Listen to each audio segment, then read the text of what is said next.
नमस्कार. आज बनवले आहेत गुलाबजाम. पाहू शकता एकदम रसरशीत असे गुलाबजाम झालेले आहेत व पाक एकदम आतपर्यंत गुलाबजामचा मुरलेला आहे.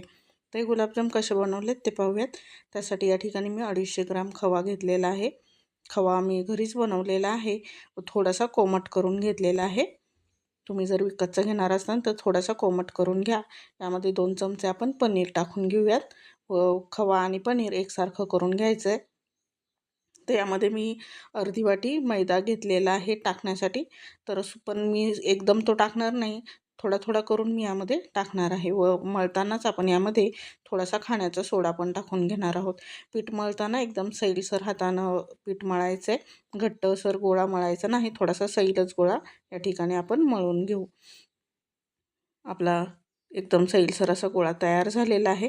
आता याचे क्रॅक न जाता गोळे तयार करून घेऊयात. गुलाबजामचे एकसारखे गोळे तयार करून घ्यायचेत व ज्यावेळेला तेलामध्ये किंवा तुपामध्ये तुम्ही कशामध्येही तळा, ज्यावेळेला गोळे टाकू त्यावेळेला तेल चांगलं तापलेलं पाहिजे व साधारण अर्ध्या मिनिटानंतर आपल्याला हे गोळे हलवून घ्यायचे. सुरुवातीला लगेच हलवायचे नाहीत.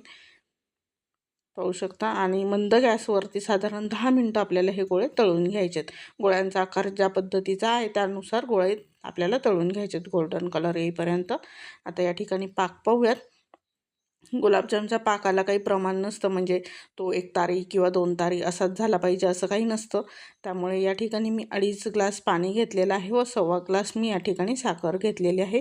साखर तुम्ही तुमच्या आवडीनुसार कमी जास्त करू शकता. 10-12 केशराच्या काड्या टाकल्यात व इलायची पावडर टाकलेली आहे व आपण या ठिकाणी एकदम छान असा पाकसुद्धा तयार करून घेतलेला आहे. पाहू शकता एकदम छान असा रंग येईपर्यंत आपण हे गुलाबजामचे गोळे मंद गॅसवरती तळून घ्यायचेत व सतत हे हलवत राहायचेत. एकाच बाजूने आपण हे तळून घेणार नाही आहोत, कारण गोळे पूर्ण सगळ्या बाजूनी तळले गेले पाहिजेत. त्यासाठी आपण हे चांगले हलवून घ्यायचेत. दुसरी बॅचसुद्धा आपण या ठिकाणी तळून घेऊयात. पाकसुद्धा आपला तयार झालेला आहे. आता या उकळत्या पाकामध्येच हे गरम गरम गुलाबजाम आहेत ते आपण टाकून घेऊयात. पाहू शकता सुरुवातीला हे वरती तरंगतात, पण ज्यावेळेला पाक शोषून घेतात त्यावेळेला हे गुलाबजाम खाली तळाला जाऊन बसतात. पाहू शकता पातेलंसुद्धा गच्च भरलेलं आहे. अशा पद्धतीनं तुम्हीसुद्धा गुलाबजाम बनवा. तुमचे गुलाबजाम कधीच फसणार नाहीत व एकदम रसरशीत असे हे गुलाबजाम तयार होतात. माझी रेसिपी आवडल्यास लाईक करा, शेअर करा, तसंच माझ्या चॅनलला सबस्क्राईब करा. बेल आयकॉन नक्की दाबा, जेणेकरून तुम्हाला माझे वेगवेगळे व्हिडिओ पाहायला मिळतील. कमेंट करून नक्की सांगा तुमचे पण गुलाबजाम कसे झाले व माझे पण गुलाबजाम कसे झाले ते. धन्यवाद.